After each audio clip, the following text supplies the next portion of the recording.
Today we are doing the third and final lesson on percents. Today we're going to focus on problems that have to do with sales tax and discount. So these are probably the most real life applications of percents. You'll encounter these all the time. Pretty much anytime you make a transaction, you're dealing with sales tax. Discounts are nice, but not as common as sales tax. But either way, we're going to look at both of them.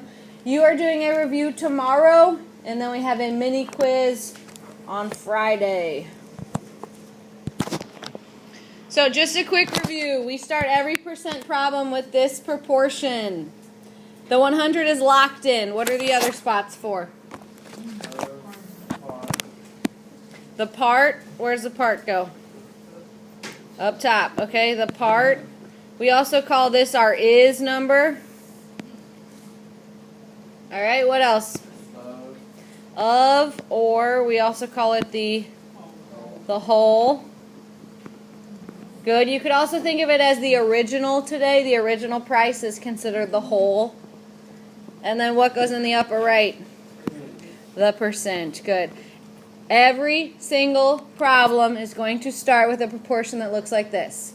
Now, the part is what we're dealing with in that particular problem. So if we're talking about sales tax, this is where the sales tax amount goes. If we're talking about the discount, this is where the discount amount goes. This is the whole price or the original price. This is the percent, either of the discount or the tax. And then this is 100. Okay? Any questions before we start examples? Alright, I do want you to take a second and write this one down. You won't have to write all the problems down. We'll abbreviate a lot of them, but I do want you to have at least one complete example of each type. So here is our first example. This one is about discount.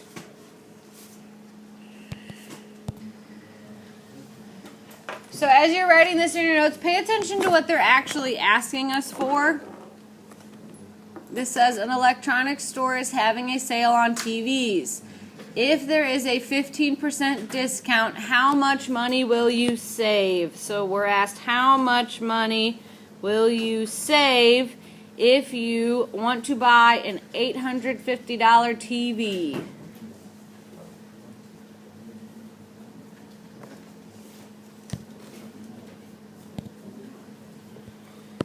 Alright, so let's start with our proportion.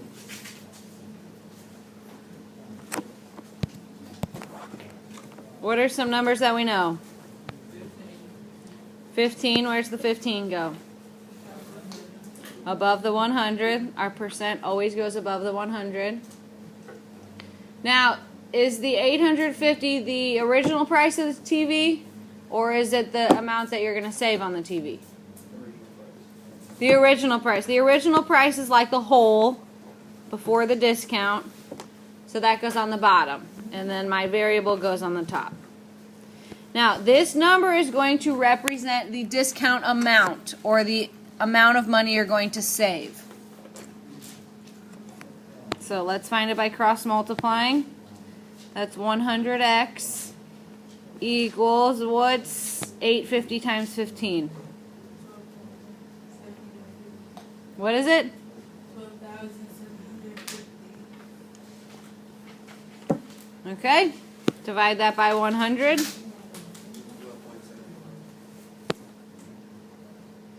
I think you're missing a zero.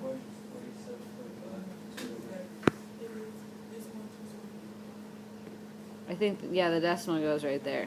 Now, anytime you're talking about money, you can leave two numbers after the decimal. So, this is $127.50. Now, what are they asking us to find? The price he's going to pay or the amount he's going to save?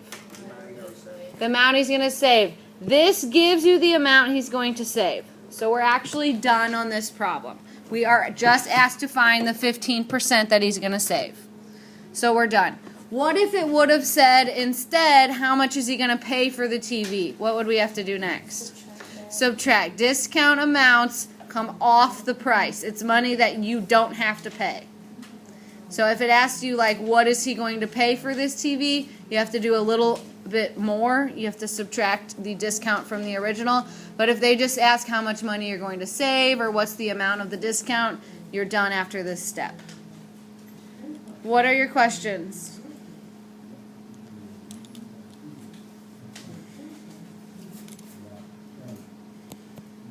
All right, here is number 2. I'm going to help you shorten this up a little bit. Instead of writing it all out, just write the key details. So we need the original price. So the original price on this one is $45. The discount percent is 30%. And we are asked to find the cost. So instead of writing everything out, just write the key features. The original is $45. The discount's 30%. We're trying to find the cost.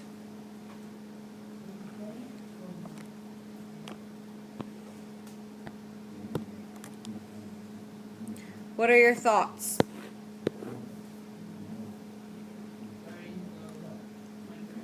The 30 goes over the 100. Good.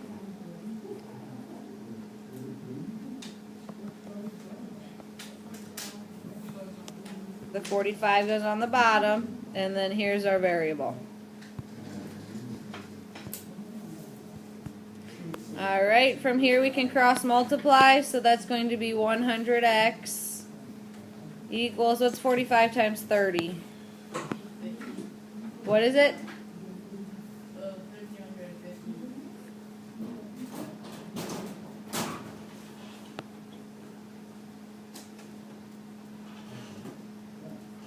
Like that.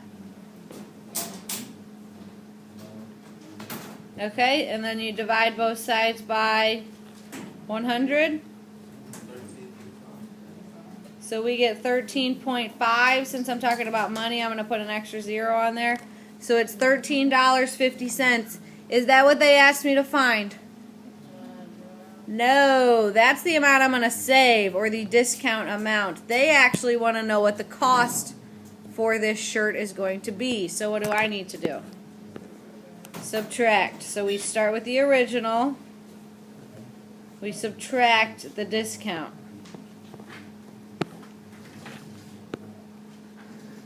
What does Tina pay? 31.5, which is $31.50.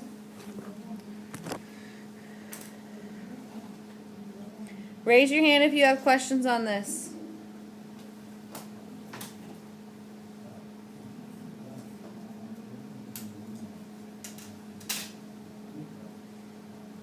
Raise your hand if you need more time with this one. Okay.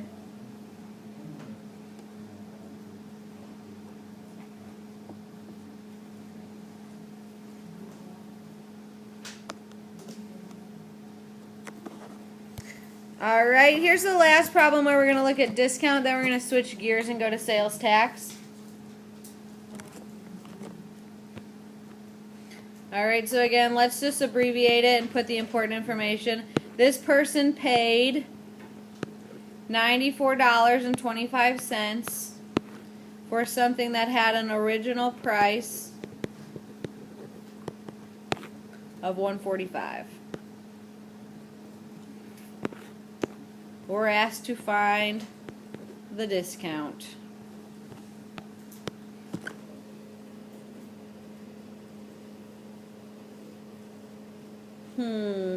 Tricky.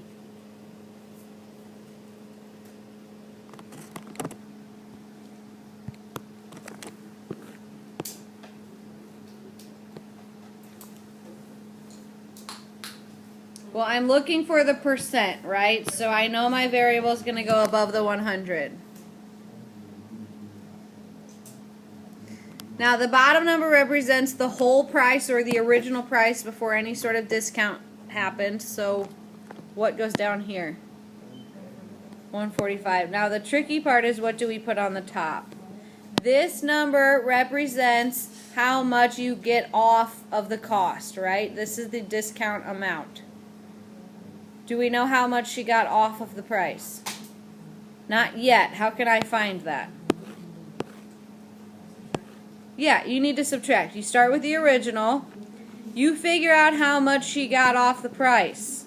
The way you can do that is to subtract the amount that was paid for the coat.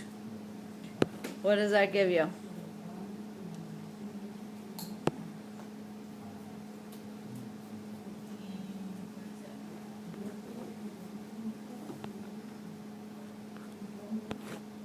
Alright, so her discount amount was $50.75. I want to know what percentage of the original price that represents. Any questions? That was kind of a tricky step. Alright, from here we can cross multiply.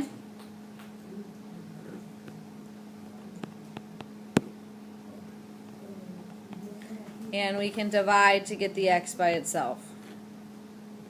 Does anyone have a percent for me? 35%.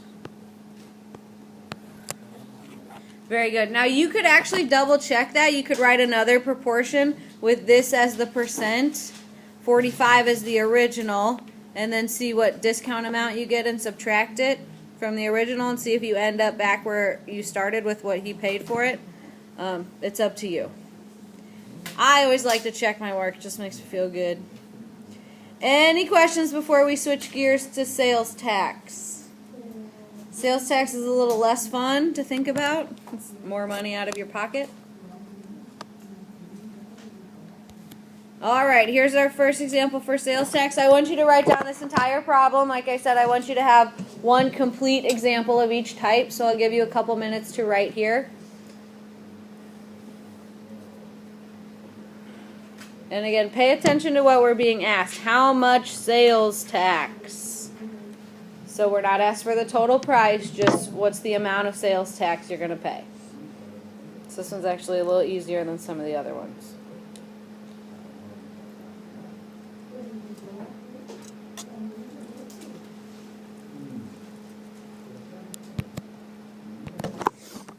Alright, so let's start with our proportion.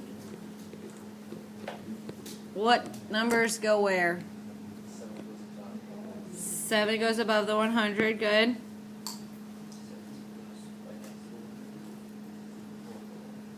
Where does the 17 go? What? The bottom. Good. The original goes on the bottom.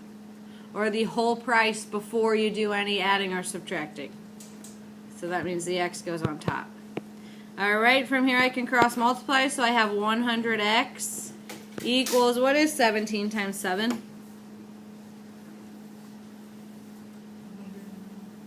What is it? Okay, 119. And then we divide both sides by 100. 1.19. Since we're talking about money, we'd make that $1.19. Now, do I need to do any additional steps on this one? No, not on this particular problem, because it's just asking how much sales tax will you pay. This gives you the amount of sales tax. What if it would have said, like, what's the total cost of the stuffed animal? What would you have to do?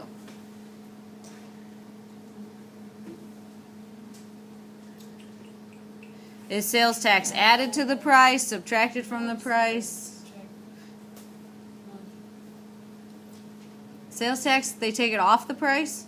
You save money on sales tax?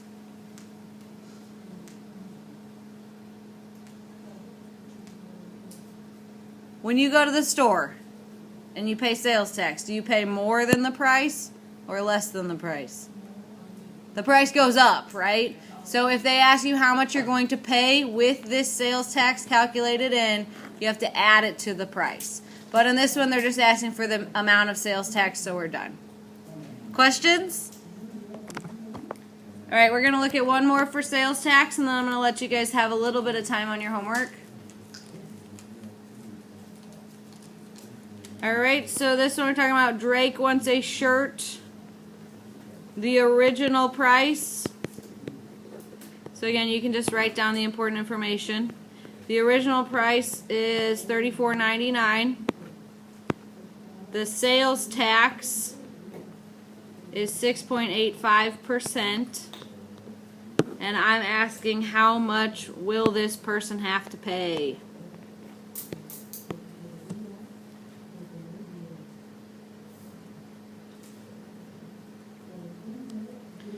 Alright, let's see if we can write our proportion.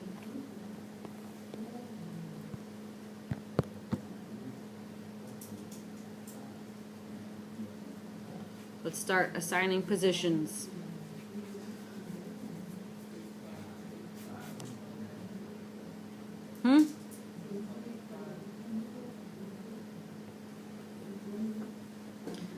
The $34.99, top or bottom?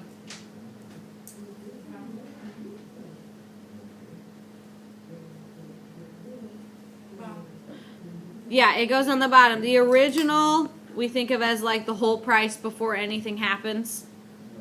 So before discount or tax, that's the original. That goes on the bottom. We're trying to find the percent of that that will represent our sales tax. So the sales tax is part of the total. Alright, so that's why the variable goes on top. And then of course, our percent goes above the 100. Now we can do some cross multiplying to solve.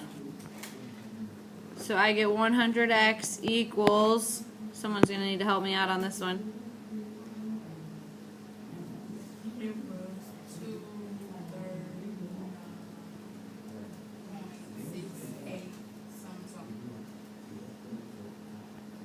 Something. Okay. Yeah. And then you divide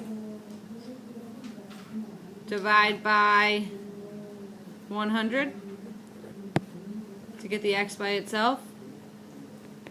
So that's going to be like 2.3968 something. Round that to the nearest cent. What would that be? So we just want two numbers after the decimal. So yeah, this is going to make the 9 go up, which makes the 3 go up. So just think, what's the number above 39? It's 40. So $2.40 is what he has to pay in sales tax. Is that the answer here? No. I want to know what he has to pay total.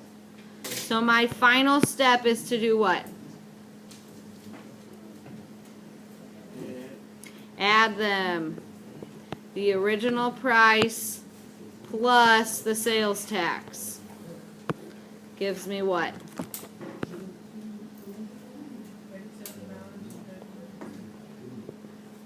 $37.39. Good. That is what this person, Drake, will have to pay for this shirt. What are your questions on this? All right, here comes your homework.